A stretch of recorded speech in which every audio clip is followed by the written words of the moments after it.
What is up, guys? I am back with an updated review on Modock. Now that I have duped him, I am going to mess around with him and point out some things that I like about him and some things that I still don't like about him and go from there. Here's a view of his SIG, and I am going to start off with a fight against one of my alliance mates because I want to see if I evade Punisher 29's L1 if Modock will auto block the rest of his shots to kind of like avoid some of the beginning damage from people like him or War Machine, or just people like that fall into that category.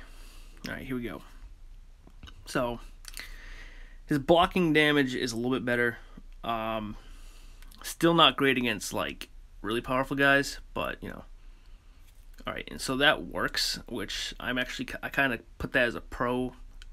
So instead of a con, so that's a plus.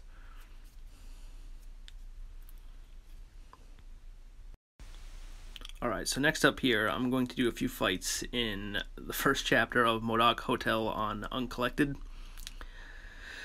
One thing I'll say about him is he's really good if you're into intercepting a lot, but if you're someone who relies on parry, I mean, he can get through a bunch of quests, but I wouldn't bring him for the high up quests unless he's maybe rank 4, because honestly he just takes too much damage.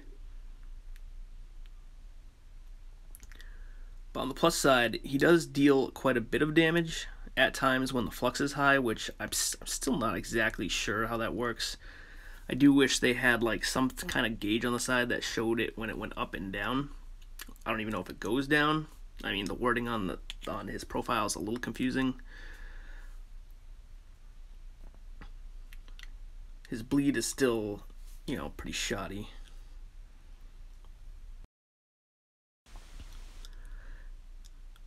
Even though I wouldn't put him in the god tier category, I will say that I do have a lot of fun like playing with him.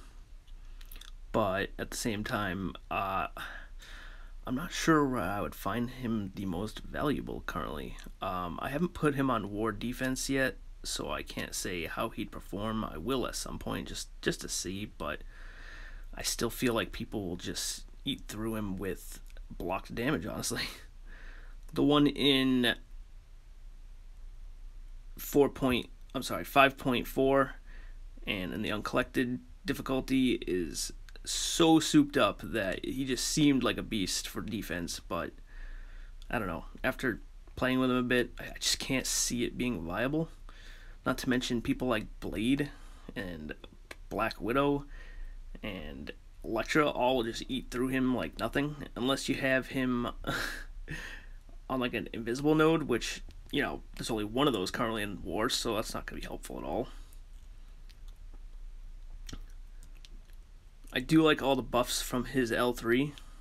I mean, they're not great, but they're not bad. His heavy is amazing, honestly. I am going to throw a video in here soon of using his heavy. It has got incredible reach. So this is a fight against a rank 5 Star-Lord, and I'm just going to show you guys the damage he takes when blocking here. It's not horrendous, but it's definitely not adequate.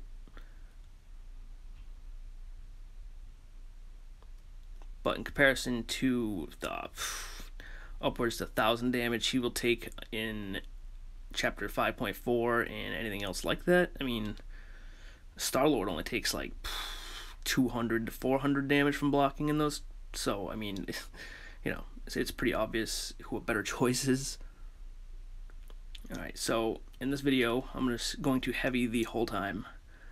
The reach on his flame is incredible, honestly.